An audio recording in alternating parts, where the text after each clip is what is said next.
Central Texas Life with Ann Harder. Hello, everybody, and welcome. We have a real treat for you today. I want you to meet Gary Penny, who is a bona fide cowboy poet.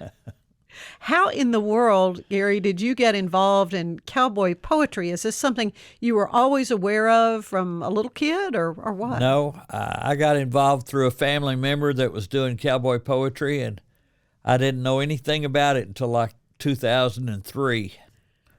And his sister, he was a very straight-laced person. Mm-hmm. He had very little levity, very little humor, and he would just recite a poem like you might read it out of a book. And she came to me one day and said, "Gary, could you write Monty a poem and give it a little levity? He needs some levity in his poetry." And so I wrote the poem. I gave it to him. I heard him do it, and I thought, I can do that too. And that's how I got started. So is it the subject matter has to be about cowboys or Texas or something It's old about the or cowboy. not? It's about the cowboy lifestyle. Oh, okay. And I was never a cowboy, but I grew up around animals on my grandfather's farm. Well, that counts. I stepped in a pile or two, so I guess that qualified me as a cowboy. But I was always around horses and cattle, and both my grandfathers had farms, and my dad helped one of my grandfathers on his farm, and just about every weekend I would go out, and I was always around animals, and I just loved it. There's always work to do. There is always work to do. And cowboy poetry is about the cowboy lifestyle. It promotes the cowboy way of life. It can be from anything about a cowboy's love to love of his horse or love of cattle, the birth of young animals, just about anything that you might associate with a cowboy. And there's a big difference between what you see on TV and in the movies and what the old cowboy lived. Well, there certainly is an interest in the old days, the old Westerns with Yellowstone and the 15 spinoffs. I mean, every time I look up, there's a new spinoff from Yellowstone. Yeah. So apparently, people are just clamoring for, and I remember back in the 60s and 70s, Gunsmoke and Bonanza and Maverick, all those shows when I was a little girl, and then it just sort of fell out of favor. Westerns were a big deal, Yeah. and then they sort of fell out of favor. Yep. So maybe there's just a hunger for that sort of thing again. I guess so. So you sort of fell into writing cowboy poetry, reciting it by accident. You have certainly been an award-winning cowboy poet. Tell me a little bit about your trip to Kansas. Now, this was a few years ago. This was in 2017. Every year they have what they call the National Cowboy Poetry Rodeo, and it's set up like a rodeo. You pay an entry fee for a number of poems that you do, and there are different categories. There's humorous and there's serious, and there's for poems that you have written, and then there's humorous and serious for poems that you might recite that somebody else has written. So as a genre, there's quite a bit of of content out there, huh? Yeah. And so I decided in 2017 that I was polished enough that I could enter. So apparently you were. I guess. My wife and I went to Abilene, Kansas, where the event was held. Uh-huh. And I think I entered 6 of the 8 categories. I won 1 first-place buckle and 2 second place and a 3rd place. And because it's like a rodeo setup, the more you win, the more money you win. So... And at the end, the top money winner gets a prize buckle called the Best of the West. And the year that I went, I was fortunate enough to win that buckle. So that's wonderful as a novice. Yes. Yeah. So, how is it something that's really catching on? How many people are involved in this? Are there younger folks getting involved in cowboy poetry? Is this a dying art? I guess is my question. There are a number of polished veterans out there. Yeah. And there are quite a few. But there are also some young poets coming up. I was in Durango, Colorado a couple of years ago, and they actually had a section for young poets like high schoolers. And I know at the Salado event that has happened the last 2 years, they have had a category for school kids to enter and just recite their poems. That's And great. They're trying to encourage these younger kids to get involved. So you're getting some 4-H'ers and some FFA kids and just farm kids that are getting involved that are familiar with animals and farm life and that are interested in things like that. So there are some younger poets coming up, but let me tell you, there are a lot of polished poets out there that are just amazing. I think it's wonderful. And is there a I guess there's a body of literature. There are books of cowboy poetry available. And yes. Have you written a book? I know you've been taking part in some books. An art collection of all things. That's correct. There is an artist in Arizona named Marlis Fellows, and she is just a fantastic Western artist. And she wanted to do a coffee table book. Uh-huh. And her coffee table book, she wanted to have her painting on one page and on the opposite page have a poem about that particular painting. And she put out on the internet an invitation to any cowboy poets across the U.S. to write a poem about her paintings, and then she and her family would select the poem to go in the book next to the painting. And I was fortunate enough, I believe, to have 9 poems selected to go in her book. Really? And is that book still in print? Is that something Yes, folks it is. could? And Marlis Fellows, her name. Yes. That is amazing. So you just happen to, are you like on a website for cowboy poets to even see this call for entries kind of a thing? Now, that was over once the book was printed. Right. But I forget how she put that out. I believe it was on cowboypoetry.com. Okay, there you go. That's what I was wondering, if there is like something folks could go to, and does that have a place then for new material from Yes. In from fact, cowboy poets? I think the lady that ran that website has since decided to retire. So I don't know if that website is still valid or not. Really? But there are lots of poems. I think you can still go to that website. You may not be able to submit a poem, but you can read poems that people have submitted. I have a couple on there, so Yeah. very proud of that. And I've had several poems printed in books and magazines. So, And this all in recent history, really. You say what, 2003 2003 is you when started. I started. Yeah. You kind of got involved with. I think that's fantastic. Now, tell me a little bit about yourself. Where I know you grew up in Corsicana, and folks, maybe I've got a Corsicana fruitcake right here, and I will explain more after the break. We'll take a break here in a little bit, but how Corsicana fruitcake figures into my visit here with Gary Penny, cowboy poet. But you grew up in Corsicana, and your wife from Corsicana as well? Yes, we're both from Corsicana, and of course the world famous Collins Street Bakery fruitcake is in Corsicana. Yes, it is. And anybody in Corsicana is familiar with that business. It's one of the biggest businesses in Corsicana. And during the off season, around Christmas, Thanksgiving, they hire a lot of local people to come in and help with the seasonal orders that come in. And my mother actually worked there for a couple of seasons. A lot of my high school classmates worked there during the Christmas season, taking orders.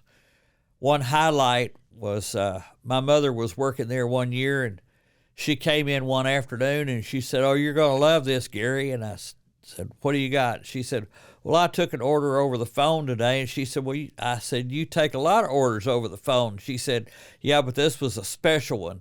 This one came from the gentleman that plays Sky King on TV." And for all you older folks out there, you know who Sky King That's is. exactly right. I couldn't tell you the actor's name, but I couldn't either. But yeah, I did just have the opportunity to do an interview with Thomas McNutt, who is fourth generation owner-operator there at Collins Street Bakery. And he told me they had just filled an order this recent season for a Walker Texas Ranger. Yeah, for Chuck Norris. So yeah, it was. So they still have a lot of very famous people ordering their fruitcakes, and yeah, it was a lot of fun. And Hayden Crawford, who is another one of the VPs, he sat where you're sitting right now, and we had a nice long chat recently about the 10 years ago fraud that was perpetrated against a Collins Street bakery. But tell me about, so how did you get to Waco? What did you do professionally? I mean, I assume you're retired. I am retired now. I went to Sam Houston State University and received a degree in agriculture, animal science of all things. And I studied poultry mostly. And when I graduated from Sam Houston, I was offered a job with Swift & Company, Butterball Turkeys. Mm-hmm. And I worked 10 years for Swift Butterball Turkeys in Brownwood and Marlin. Marlin got me back closer to home, so but then that plant closed, and I had to get out and find something else to do, so I applied at M&M Mars, and because of my science background, nothing to do with animals, I got hired as a lab technician at M&M Mars, and I spent the next 30 years at M&M Mars. And my last 8 years, believe it or not, I was the taster.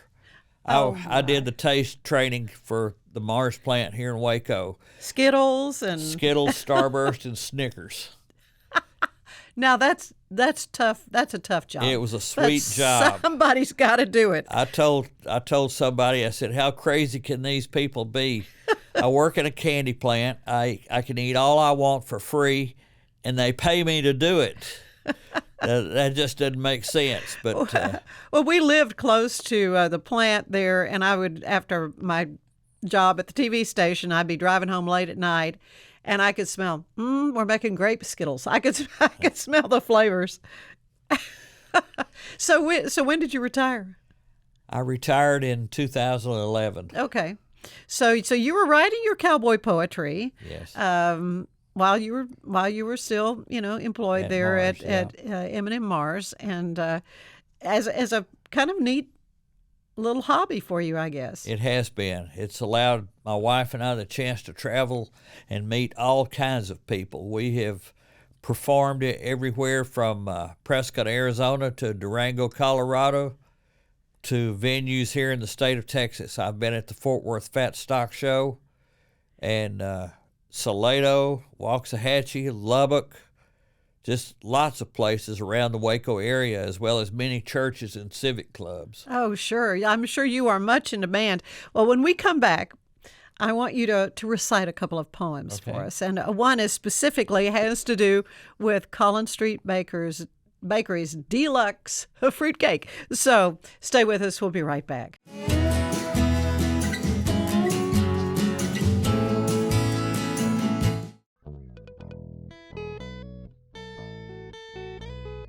Hi, this is Sarah. And I'm Carter. And this is Some of Our Thoughts. We're two Southern sommeliers, and we want to share everything we love and know about wine. We started hanging out during quarantine and cooking and drinking and listening to music, and we just thought this would be a great way to bring everything we know to you guys. We will make wine knowledge and food pairings easy and approachable. So put on your favorite vinyl, grab your favorite glass of wine, tune into our show, and let's have some fun. Wine and vinyl. So check us out on roguemedianetwork.com or wherever you get your favorite podcast. We'll be talking about a lot.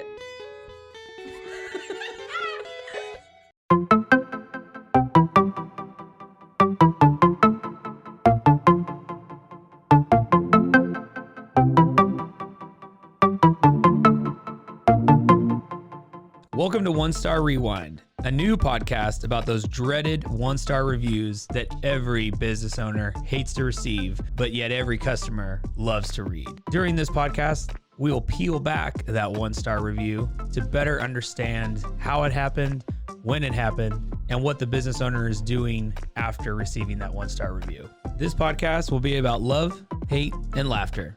On One Star Rewind, we will meet with real business owners who will tell their stories and how they do rely on reviews for their business. Follow us on Facebook, Instagram, or download us at roguemedianetwork.com. Please subscribe, but only rate and review for not a 1-star review. Join us each time for a new review and a new story.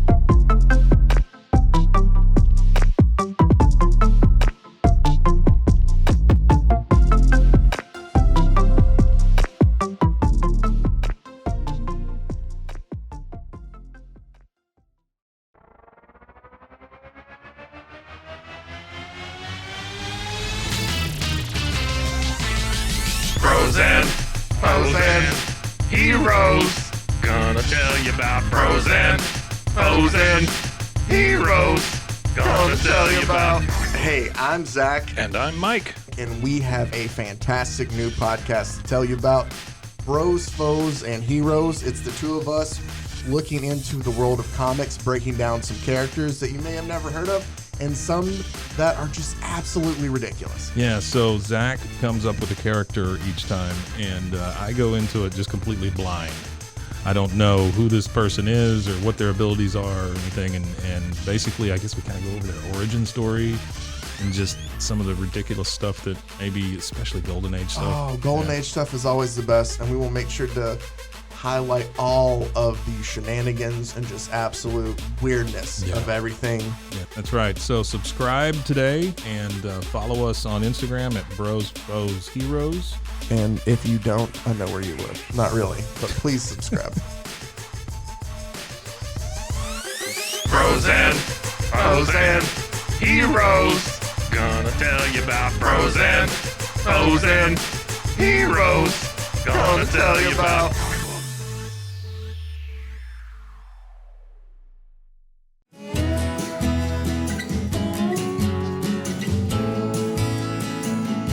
And we're back with Gary Penny, who is an award-winning cowboy poet who lives in Lorena now, grew up in Corsicana, and had an interesting career, very much so, as a taste tester for M&M Mars. I mean, that has got to be one of the primo jobs out there. It was. But I'll ask you some other questions here a little bit later. But I promised everybody we're going to hear some of your poetry. And one I just became aware that you had written is called The Cowboy on the Tin. And the reason I have this Collins Street Bakery fruitcake that I got in Corsicana not too long ago, this is the iconic tin that's been around for a long time now. Gary, you have hand me the picture you have. This was the original tin, looked like this. It did not have the logo Collins Street Bakery written on it. Of course, it says 1896 to let you know just how long this fabulous business has been around. But you say your mom worked there seasonally. Yes. Because it is a seasonal business, and they would hire on hundreds of additional people to help hand decorate these fruitcakes. Because I know over 1 million pounds of fruitcake went out of that business this past year. Yep. So, yeah, that it keeps them very busy. But what made you think to write a poem about this cowboy on the tin? Well, I grew up in Corsicana, as I said earlier, and Collins Street Bakery was always a part of Corsicana. And my mom worked there a couple of seasons, and there were always fruitcake tins around the house. And just in my grandparents. You just can't throw them away. No, I mean, they're too nice to throw storage. Away. Oh yeah, buttons or nails or whatever, screws. And I got to wondering. I called over to Corsicana one day while I was here in Waco, and I said, "Can you tell me anything about the logo on this tin?" And they said, "No, we don't know anything about it. Just that we've used it for a number of years." And I said, "Well, would you mind if I write a poem about it?" And they said, "Go for it. Just, don't do anything out of line, and we'll let you do that." So I sat down and I wrote this poem called The Cowboy on the Tin, because I wondered what it was, and I thought, well, if I can portray my thoughts about this, maybe somebody else will have some thoughts about it too. So that's where this poem came from. Okay, so you're going to recite it for us now. I will recite it. I had this poem memorized at one time, but it's been a while since I've done it, so I'm going to have to read it to you. That's fine. One of my little grandsons just recently came out for a stay. He's kind of like his old grandpa because he always has something to say. He likes to dig through my old barns and sheds, always looking for hidden treasure. And he always brings his finds to me because it gives him so much pleasure. But one day when he came to me, he had a real puzzled look on his face, kind of like a look you'd see if you saw a ship from outer space. "Hey, Pops," he said as he approached me with a puzzled grin, "I found a bunch of old nails and stuff in this funny-looking beat-up tin. I ain't never seen nothing like this while digging around all your old machines. Can you tell me what I found here? Can you tell me what this means?" Well, I knew right away what he'd found when I caught sight of that old can. The first time I saw that artwork was years ago, before I ever became a man. "Carter," I said as I looked into his inquisitive little eyes, "let's go sit on the porch in our rocking chairs, and I'll tell you about your prize." This wonderful can came from Corsicana, a Texas town filled with pride. The people there make delicious fruitcakes that are known by folks worldwide. The amazing graphics on this can were designed many years ago, but the artist's name was never signed, so of him we'll never know. So I'll do my best as we look at this lid to tell of its grand old story. Not only did this can hold a delicious cake, but it tells of Texas glory. The snow scene with the carriage and house tells me this is a long way from here. You see that fine lady and gentleman? Do you see their gifts of holiday cheer? I'd bet they're on a Christmas visit because they look so happy and jolly. But what gives the season away to me is the bow there and the berries and holly. Giving a fruitcake to your friends has become a holiday tradition, and the Collins Street Bakery in Corsicana bakes for that very intention. Now, I believe that that's the tale this wonderful snow scene is trying to tell. This artwork confirms what I told you, and it does it so very well. "But, Pops," said Carter, with a disappointed look on his face, "tell me about that cowboy. Tell me about his space."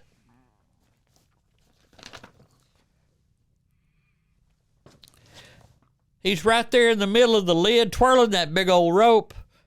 Did you leave him out on purpose? Are you trying to pull a joke?" "Settle down, Carter," I said with a sheepish grin. "I'll tell you about the cowboy, and now the real story begins. You see that old yellow building up near the top of the can? That building is the Alamo, where the heartbeat of Texas began. 185 men stood so our republic could be free. They barricaded themselves against 5,000, and they did it for you and me. For 13 days of bloody glory, they mustered and fought and died, and right there in that old Spanish mission was born our own inherent Texas pride. The battle for Texas independence was bought and paid for in that war. You can see that sign of our freedom and pride shining in that bright lone star. And right there in the middle of that star is another great symbol of our state. That old cowboy represents our grit and spirit and what makes our people so great. From the top of his hat to the rowels of his spurs to that colt hanging there at his side, you can tell this old cowboy means business, and he takes serious his Texas pride. Men like him helped to build this land through courage and sheer determination. His gutting it out when times were hard helped to give us a pride in our nation. And that great pride still lives on today, down deep in every Texan's heart. When you tell someone that you're from Texas, well, that just kind of sets you apart. So now when you see this old cowboy on the tin, I hope that you'll think of Texas pride and think about the secret ingredient that was added to the cake inside. Well, Carter, that's about it. I really don't know what else to say. You found a pretty cool prize there. I'd say you've had a pretty good day. Silently, he sat there for a few seconds more as he pondered the old cowboy's fate. Then he looked up at me and he smiled and he said, "I love you, Pops. I think I'll go see if Graham's has some of this cake. I love it. I love it. Gary, what a way to memorialize something as iconic as a deluxe fruitcake from the Collins Street Bakery and this historic tin. So that I just got to tell you, cowboy poetry can be whatever kind of strikes your fancy. It does. To memorialize, I guess, in Yeah. a way. So have you written any new things? I mean, what year did you write The Cowboy on the Tin? That was written in 2004. Okay, so it's been around. So Yeah. So what's your latest poem about? my wife and I recently celebrated our 50th wedding anniversary, and I wrote a poem for her Congratulations. for our anniversary. Kind of caught her off guard. I'll bet. But I haven't written any cowboy poetry lately. Mm-hmm. I had some health issues a few years back, and since then I just haven't sat down to write. Yeah. I have ideas in my head, but I just have not followed through with them. Well, maybe so. Maybe that can. It'll come back. That'll come back. That'll come back for you. Well, this has been so much fun, and I just I think as a genre of poetry, this is something that needs to stay alive and vibrant, and you're obviously doing that. Do you travel anymore to any of the We went to poetry conventions? Yes, they have their cowboy poetry gatherings around. There are not too many in Texas, believe it or not. Really? The one in Lubbock, the Lubbock one, we always enjoyed going out to Lubbock for that one, but COVID kind of did them in. They didn't have one this past year, Right. but since that has happened, Salado has had one. They have one, I believe it's the second weekend in May. And Okay. They've had two so far. And Waxahachie actually had their first one this past, it's been about 2 months ago. I Good, guess. good. And I've been invited to come back. They're going to have another one this year on September 30th. So we still Excellent. travel around and get to see lots of old friends. And it's like a family Yeah. reunion because we see a lot of the same people. And there are some really cool people doing cowboy poetry. So if you've not been to a cowboy poetry gathering, mark down Salado and mark down Waxahachie, as those are two good. They're young, but they have some quality talent that are coming in and doing poetry and cowboy music. Oh yeah, yeah. Well, I think of that too. Of course, country and western music is so huge, and a lot of the stories that are told in those songs, could suffice as cowboy poetry. Many of them, I'm Yeah. sure. Yeah. Well, it is so much fun to talk with you. I like to end these visits with a little questionnaire that I ask to my guests. Okay. And it's, if you remember, Inside the Actor's Studio with James Lipton. Anyway, Yes. it was sort of my take on his questions. And I'll ask you, what is your favorite word? Well, my wife would say, "What?" I get it. Been married 50 years.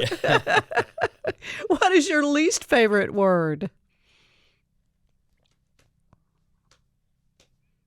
Trash. Okay. All right. Take out the trash. I mean, you are a creative person, obviously. What turns you on creatively or spiritually or emotionally? A lot of times I get inspiration just listening to our pastor in church. I have thoughts that run through my head, and they're very inspirational. If I would just sit down and write something about it, but I tend to go home and just forget all about it. Yeah, But, eat lunch and eat lunch and Watch a football game. football, yeah. I hear you. But, I hear. Well, what turns you off creatively or spiritually or emotionally? I would say I'm turned off by people who want to talk while you're doing your poetry, and are not listening. Right. Because, poets put a lot of work into this. Yeah. I mean, when I write a poem, it usually takes all day to do it Sure. because you have to come up with a thought. You have to, I usually start with an ending. How do I want this poem to end? I have the thought of what I want to say, but where am I going to take it? How is it going to end? So a lot of times I'll come up with the ending first, and then I'll write a story to get there. And then you have to make it all rhyme. I get that. I get that. What sound do you love the most? Applause. All right, good. Honest answer. That's good. I love that. What sound do you hate? Hadn't really thought about it, but coughing. Oh, yeah. Yeah, when you're trying to recite your poetry. Get a cough drop. Yeah. What other profession would you, I mean, you were a taste tester at M&M's, so you just can't beat that. But what other profession would you like to have tried?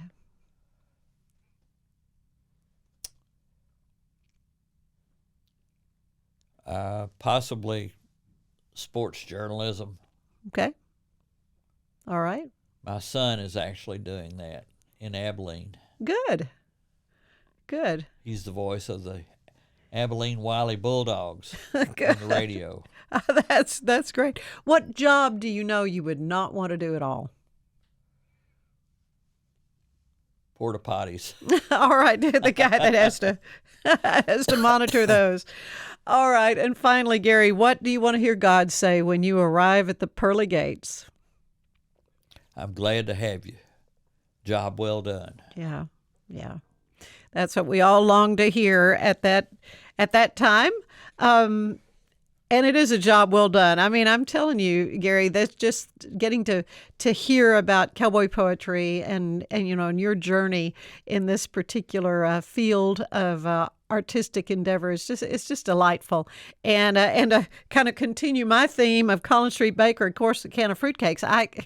I don't sort of fell into that by accident myself, but it's been a fun little journey this Christmas season as well. So thank you again, Gary, for being with us. Yeah, it's been a lot of fun, and thank you for being with us. And join us again for another edition of Central Texas Life.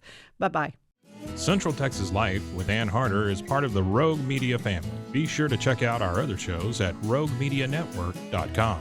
Please rate this show 5 stars on iTunes, Spotify, YouTube, or anywhere you get your podcasts. Join us again soon for more Central Texas Life with Ann Harder.